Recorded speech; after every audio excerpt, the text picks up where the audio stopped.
right, I guess we will get started.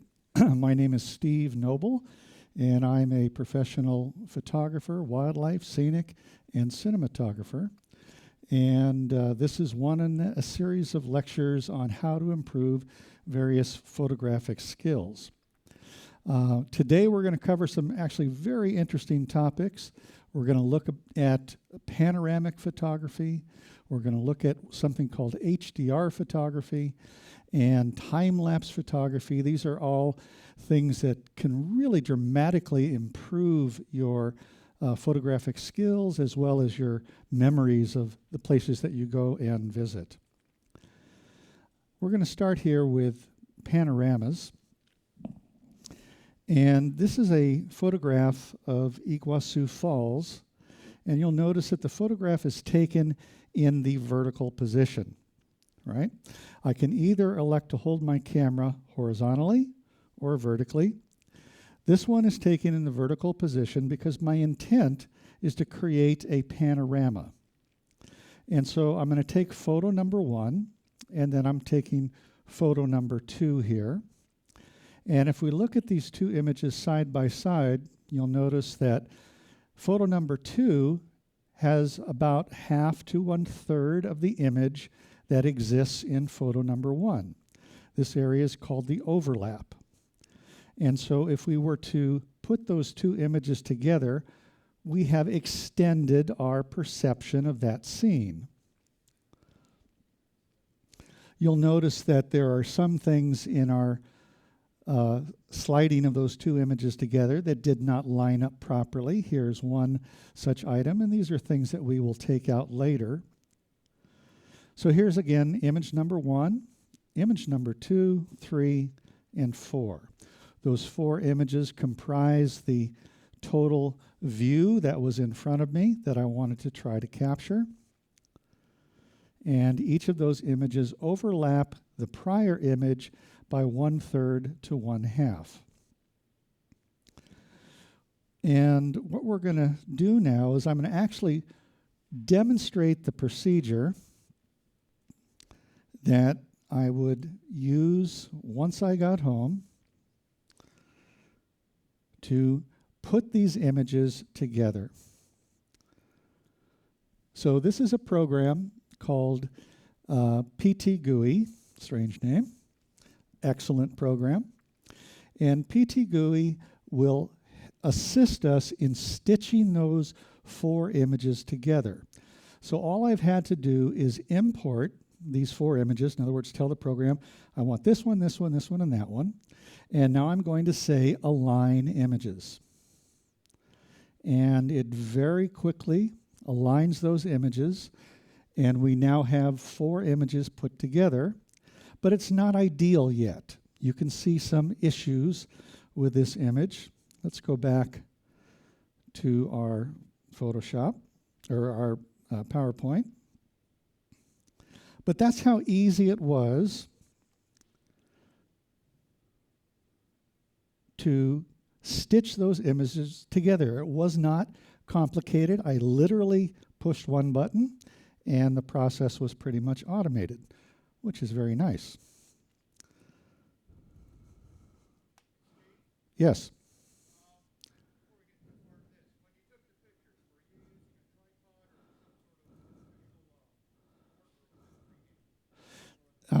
That's a really, really good question. And part of the reason I selected these 4 photos was I did not have a tripod with me. And these were handheld photos where I literally held my camera, took a shot, moved over here, took a shot, like that, like that. And so it was a less than ideal scenario. Ideally, you would be using a tripod. I'm going to give you an example later in the presentation of the equipment that you'll use and what the difference is if you are using a tripod, because it'll be considerably more exacting.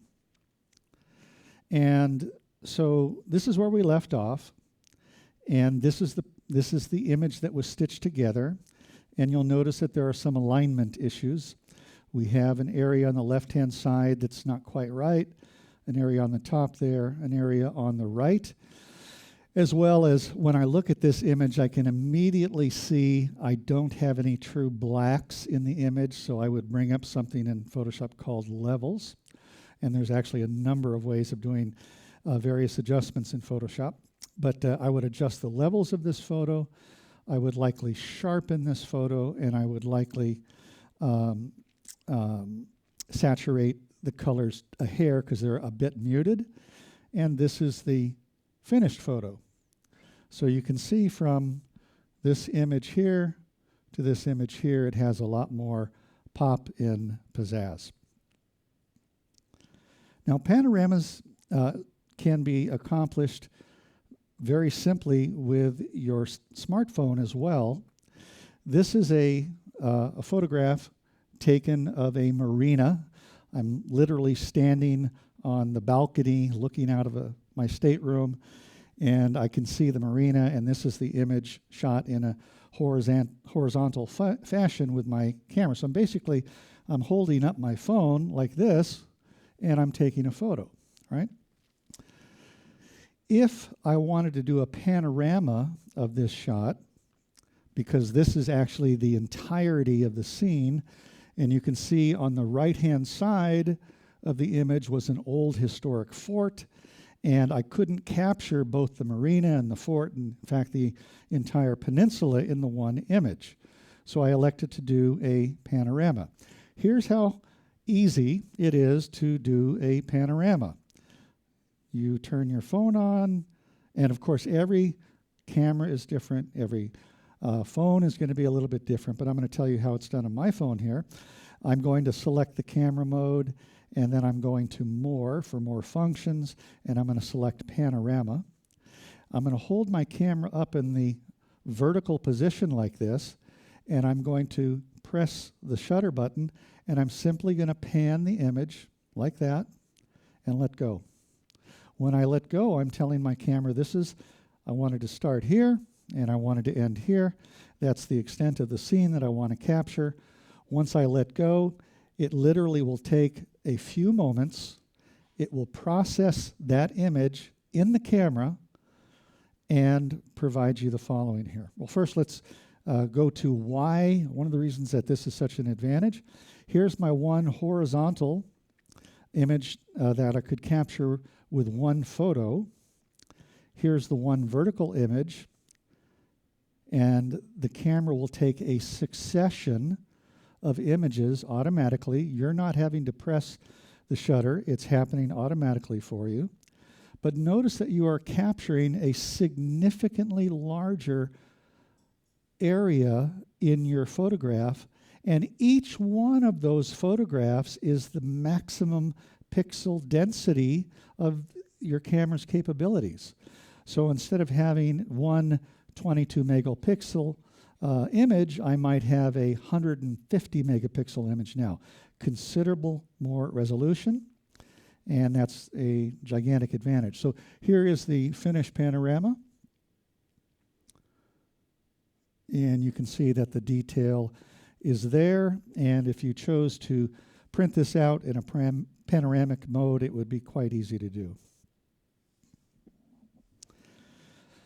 This is a photograph of Machu Picchu, and I just love Machu Picchu. It's one of the most amazing places on the planet. And I'm showing you this image because this is a rather unusual image.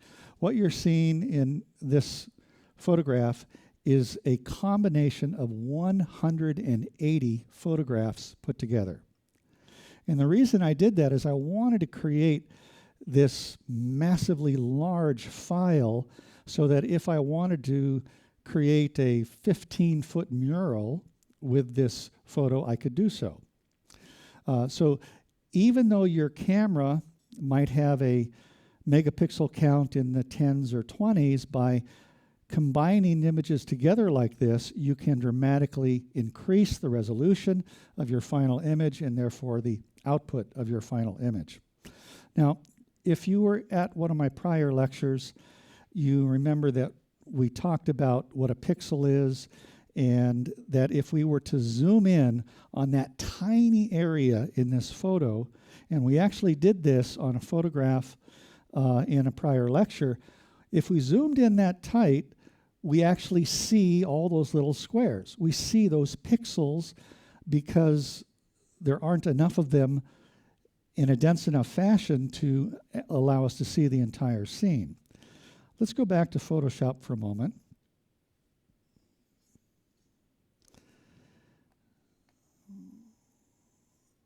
And we're going to do the same thing. We're going to zoom in on this image here.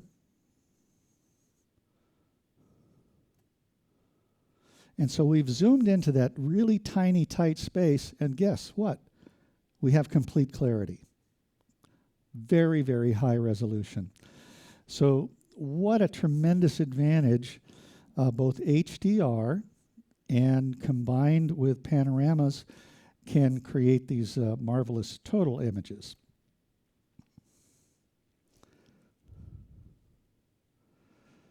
We have finally figured out the bugaboos between the ship system and my computer, I hope. So things are working pretty smoothly so far.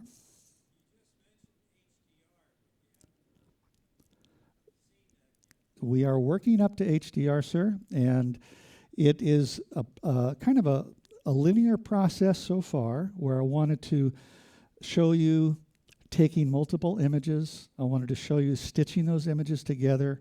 And next we're going to show you taking multiple images of the same scene, combining those images together, and that is our HDR image, our high dynamic range image. And that's coming up in literally just a few moments here.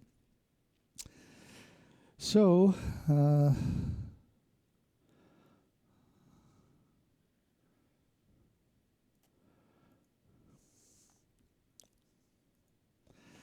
right, so, whoops.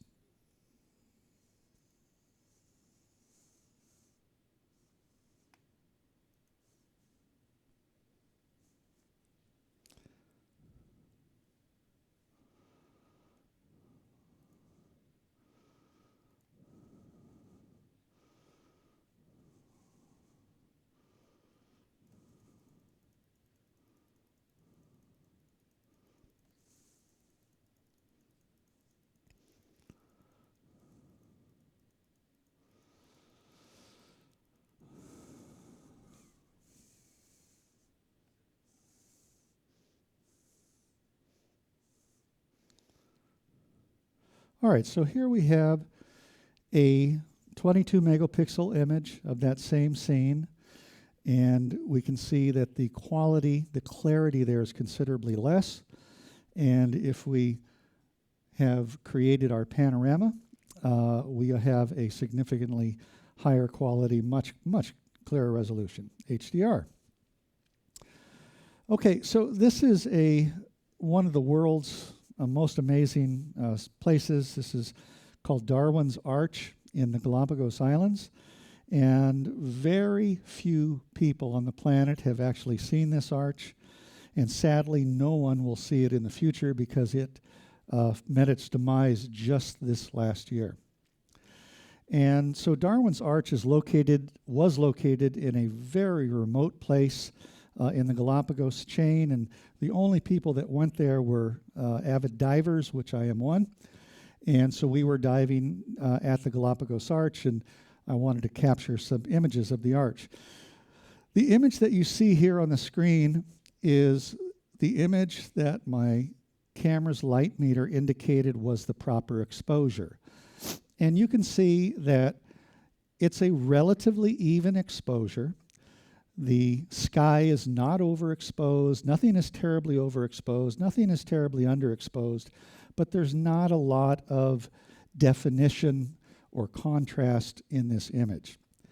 If I was to take a photograph and then set my camera to HDR mode, in other words, I'm telling my camera, I want you to take, in this example, 3 successive images of 2 stops under, 1 shot right on the proper exposure according to the camera, and 1 shot of 2 stops overexposed, 2 under, 2 over, 1 on the money. Here is the overexposed shot. And in this shot, some of the highlights in the water are better than in the prior shot. But if you look at the wave in front of Darwin's Arch, the definition, the detail there is gone. Certainly the sky definition is gone. Here is the underexposed shot. And now the definition in the sky is better.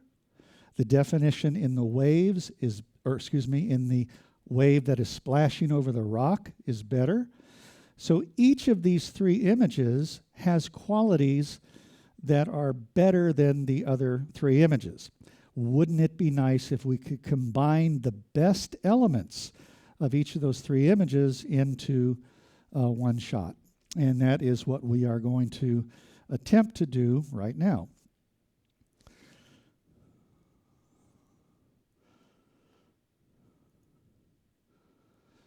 So I'm going to a different program. This program is called Photomatics. Photomatics will merge HDR images together. So I've loaded those three images, and I'm telling the program to open those, and I'm saying please align those, and I've already set a number of other factors here. It's going to create an HDR version, the best components of all of those three images. And it takes maybe 10, 20, 30 seconds. And there's the same. So this is one of many that I could choose. You can see on the top there are a number of different preset selections that I can make.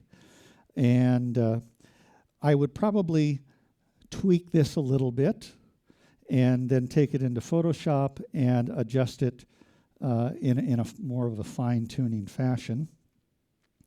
Let's go back to our presentation now.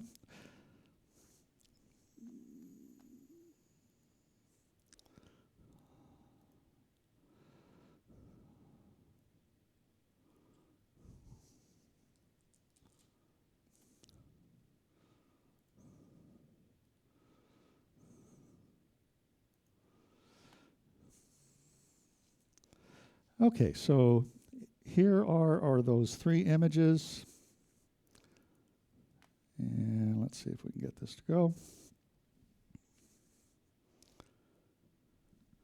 And there is the finished image with a few tweaks added to it. And we even have a couple birds flying in our image there that I was able to retain. And of course that adds a different level of complexity because I'm taking three successive photos. Each photo is slightly different in time. Sir, there's a question over here. I'm sorry? Say again? Was I shooting in RAW? I was shooting in RAW, yes. And raw photos give you a little bit more latitude with the colors and being able to work with the photo after it is processed. Sir? Question back there? No? Yes, ma'am. Oh, RAW, in your phone, the standard when you show it a photograph is called a JPEG photo. That's just the type of photo that it is. A RAW photo is an image that, and a JPEG photo is compressed by software to reduce its size so that you can fit a whole bunch of photos on your phone or on your camera. A RAW image is an uncompressed image. All of the data is there, and so it's a much larger file size. Serious photographers prefer to shoot in RAW because they have more flexibility, but there's a price to be paid because it does take up a lot more space. Thank you for your question. That's good. Okay, and so did I have a tripod in our Zodiac here? No. Here's how I literally took the shot in these conditions. The boat is bouncing up and down, and I squeezed off 3 shots, and the camera, you know, it'll take those 3 shots in a fraction of a second, and but it still worked, right? It still worked out quite well. And so if I have a special image like this, I will commonly shoot an HDR image because the end result is very appealing. All right, so there's me, a good memory of myself there at Darwin's Arch. And this is Darwin's Arch today. Very sad. Beautiful, beautiful spot.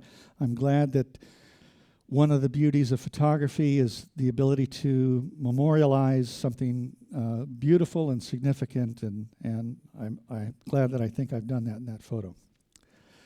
Okay, this lecture is progressing in knowledge. You are gaining knowledge about stitching photos together, about combining photos together in HDR. We're now going to use both of those concepts in this next process, which is even a little bit more involved.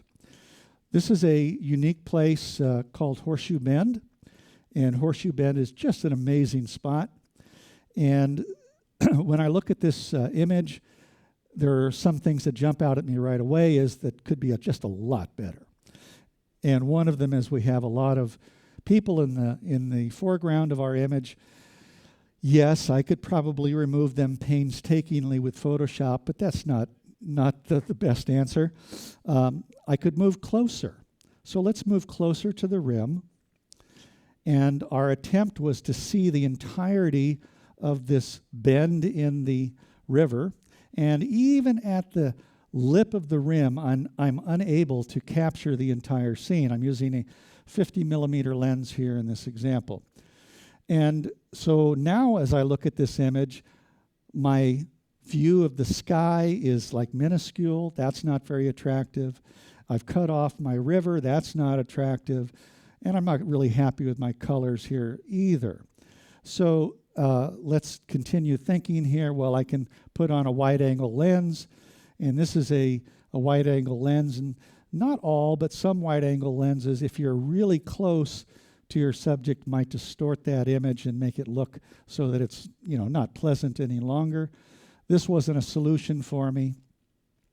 So I elected to combine these two techniques that you've just learned, which is the ability to take one photograph of one spot and take numerous exposures of that one spot to get a more ideal exposure.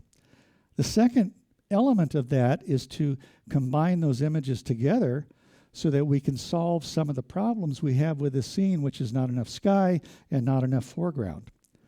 So here we have the first photograph, and you'll notice the location of that photograph is further to the left and higher than my original. Now I have some of the sky, and now I have more of the left-hand side of that image. If we could have the sound up just a bit, if you can hear me there in the booth. And so that sound that was playing, that was very soft, was 3 clicks of the shutter, indicating that I'm taking 3 different exposures. And here are an example of the 3 exposures here. Here is one shot, an overexposed shot, and an underexposed shot. If I combine those 3 together, those 3 different exposures, this would be the result. A much better blend of the colors of the foreground, the colors of the sky, a more pleasing image in general. So now that we have 3 images of one section, and we've created a larger section of photos to take, we can continue this process of taking 3 photos, and in fact we're going to take a total of 30. Now this sounds like a lot of work, but it's not really. It's really just 10 times that I've held my camera, boom, boom, boom. In this case, I did use a tripod. I was ready to go with this one. So here we have our finished individual images, and these images have yet to be combined, but you can see that each of the images has an element of the image to its side. And So we've taken a total of 30 images, 3 exposures per, 10 overlapping images, and we went from a relatively bland photo to a much more exciting photo that now gives us sky, gives us, now the saturation here on this monitor is more than I would prefer, but that's okay, you can understand. Anyway, you get the idea. Does that answer your question, sir? Does that help on HDR? I was. And that's the preference because there's very little distortion with that 50. And if I was to use a wider angle lens, I would probably have some other issues. So when you're stitching these photos together, then that's just a really good way to go. Okay, color of light. Now this is something many of you may not ever delve into, but I'm going to tell it anyway because it is an important part of photography. Light has temperature. It has various temperatures. Here we see a gray image on the right-hand side of the screen and a white image, yes, on the left-hand side of the screen. Well, if that's white, then what's this? Okay, and if that's white, then what's this? Okay, so if it's this easy to fool our eye, and we're all seasoned people in the world seeing colors every day, think how easy it might be to fool your camera. So in the morning, in the afternoon, indoors and outdoors, different types of lighting, each of these has a different color temperature. And warmer light is like at pre-sunrise, and colder light might be bright day in the middle of the day. Incandescent lights have a low color temperature, and fluorescent lights have a high color temperature. Now, we can set on our cameras what's something called a white balance. In other words, you can tell your camera, here's the color temperature of the light in this scene, and so you can select incandescent and fluorescent or auto. Most of you have it set to auto almost certainly. Flash photography, or if it's a cloudy situation, if it's bright sunny light outside or if it's shady outside. And so here is my camera is set to auto, and I've taken a photograph of these four different elements here. And this is the same setting, but now I've told my camera, hey, I'm shooting under fluorescent lights. And you can see that the color is much better. But if I use a custom setting, the color once again becomes dramatically improved. And I'm going to explain in just a moment what a custom setting is. You see this, what's called either a whiteboard or a gray board in front of this young man. And if you were to then take a photo of that card, and you're now going to tell your camera, this is the color temperature in this scene, and now you have true color. And so it's quite easy to do. Here's the same example, that was a recap of the fluorescent, the 3 different colors there. And now we're back on auto white balance under tungsten light or incandescent light. And again, it's not a good accurate color. If we set it to tungsten, telling the camera, hey, this is what we're shooting under, it's better, but even better still is custom.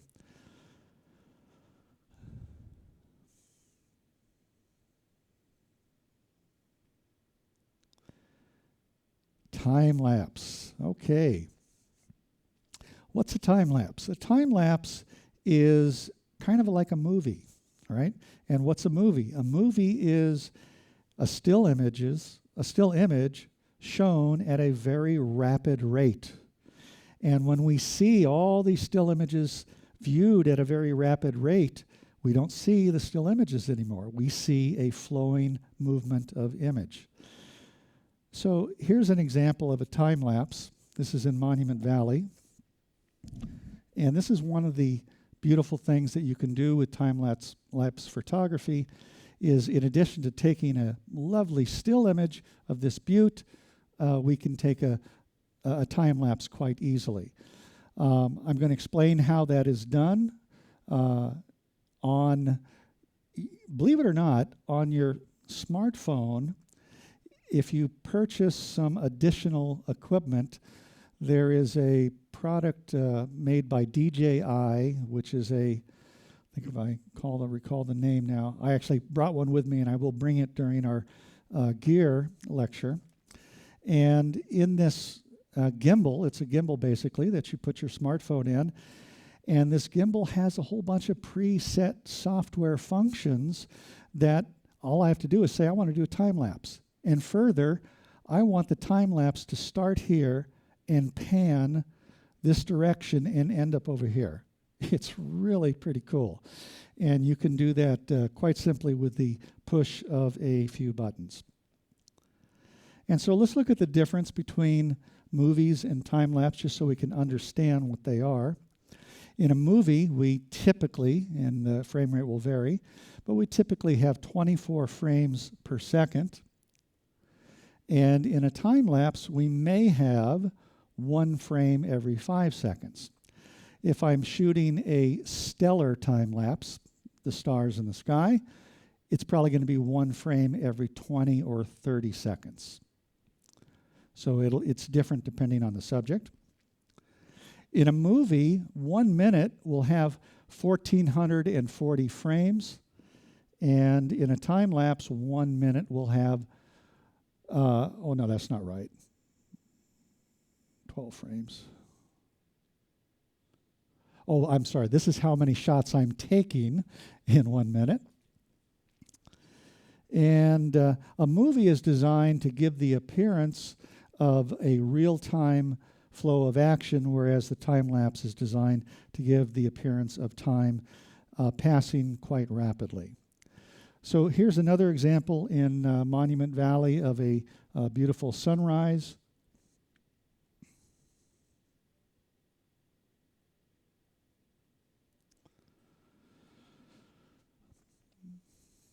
And this time lapse probably was a duration of 30 or 40 minutes, maybe more, hard to remember. But it went from pre-sunset to the sun actually peeking over the butte there.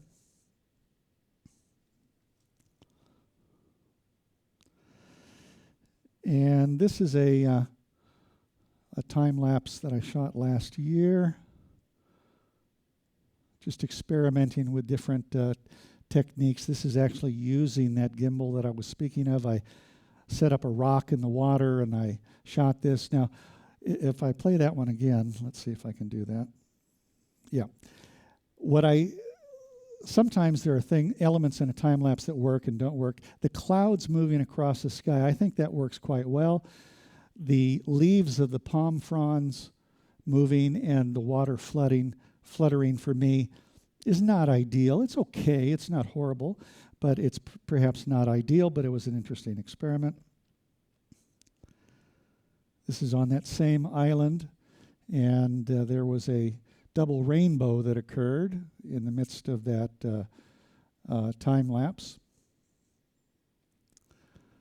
If any of you are bored and you have an interest, these photos and videos that I took here were part of a rather interesting adventure that I did last year, where I went to an uninhabited island in French Polynesia, and my objective was to survive off the land for 30 days without bringing any food or water.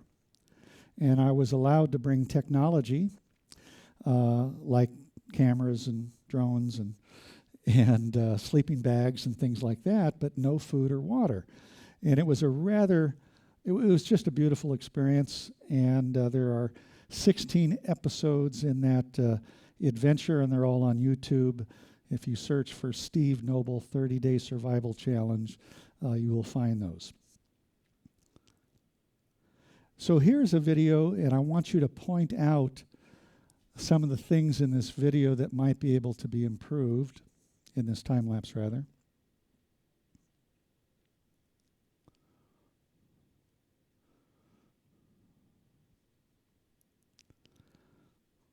Anybody notice anything? the horizon is not quite level. Let's go back to that. Yeah, the horizon there is slanted ever so slightly up to the left. So even though I didn't notice this when I was taking the time lapse, it's something that could be corrected. So here's the corrected image. And I'm also using a technique called the Ken Burns effect. You'll notice how the image is appearing to move across the screen. And so this is a technique done in post-production after the effect. Oh, I didn't know I was in that scene. This is when I guess I went to go and pick up the camera. Interesting. This is an amazing video. I wish we had the time to watch the whole thing. It's only 7 minutes in total duration. This shows the entirety of a trip through the Panama Canal in just 7 minutes. And I'm going to show you maybe 2 or 3 minutes of this video because it's quite educational to learn how the locks work, and it's just a great example of doing a time lapse.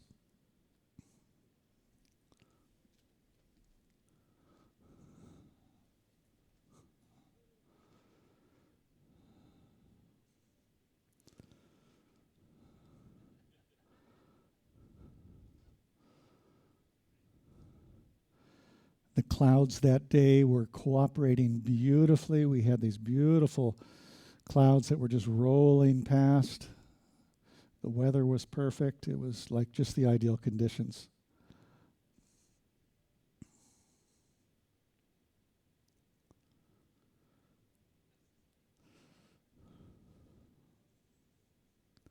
So here's the ship pulling up to the first lock. We're at normal water level, and you can see that next lock has a water level that's higher. The water there is going to evacuate.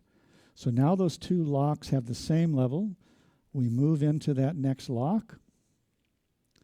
The gates behind us shut. I also had a camera on the rear of the ship, and so I have the entirety of the Panama Canal passage shot from the rear as well. And then they fill up that lock with water.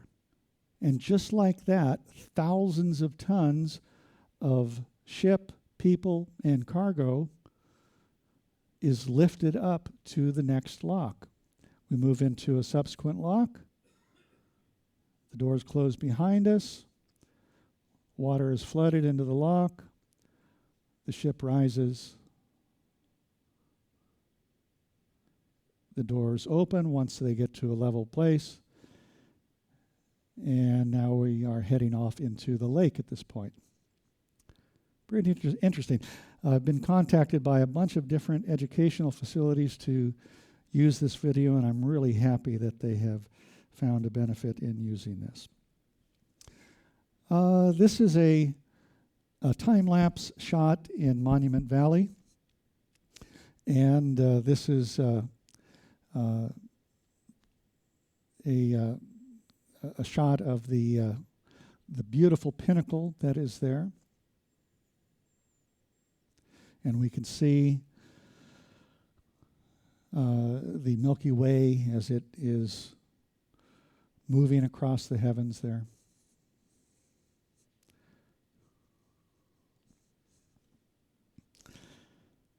This is a very different time lapse that I shot. I was very fortunate to travel to the full solar eclipse that happened, I think it was in 2017. And I had never done a solar eclipse, either viewing before or photographing it, and I had so much to learn in such a short period of time, and I actually bought a telescope, specific telescope just for the purpose, and a whole bunch of other gear so that we could get the following, like 1 minute here. And so this is as the moon comes in front of the sun.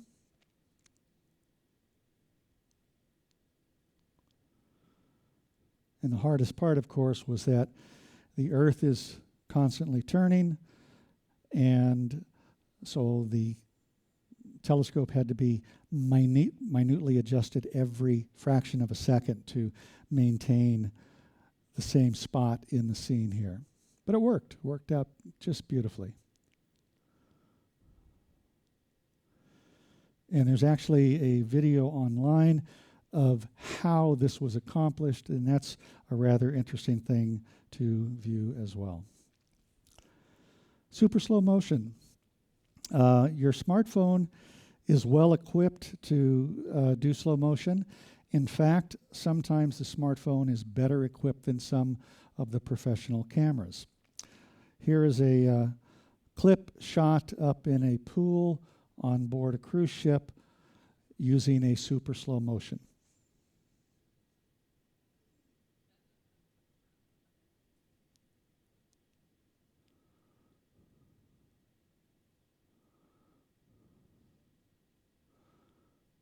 Pretty cool effect, huh?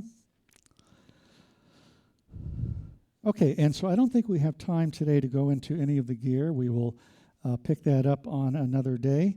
We may have a time for a few questions if there are any people that have any questions. Yes, sir.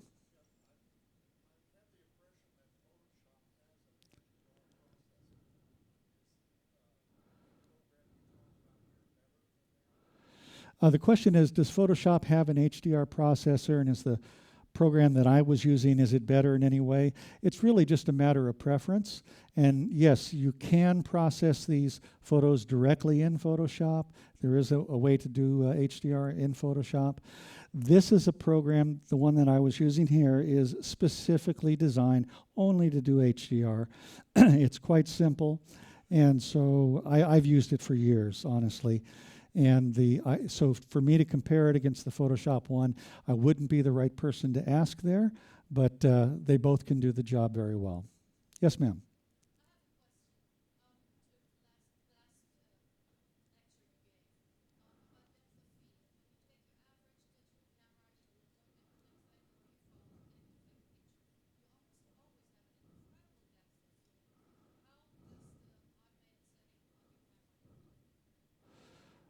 Oh, so do I understand your question correctly? How does the camera know to take a very wide depth of field?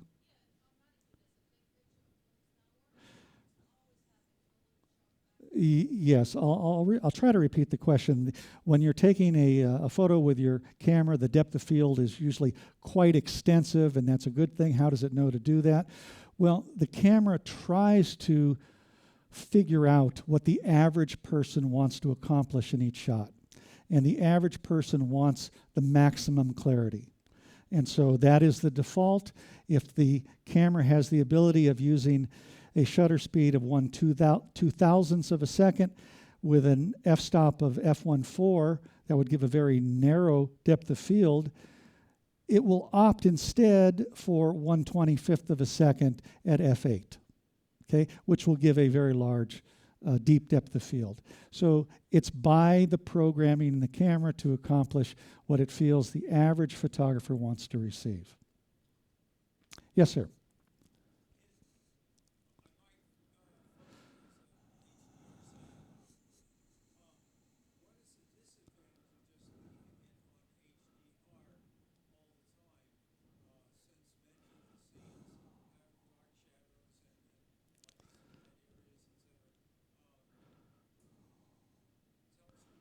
Okay.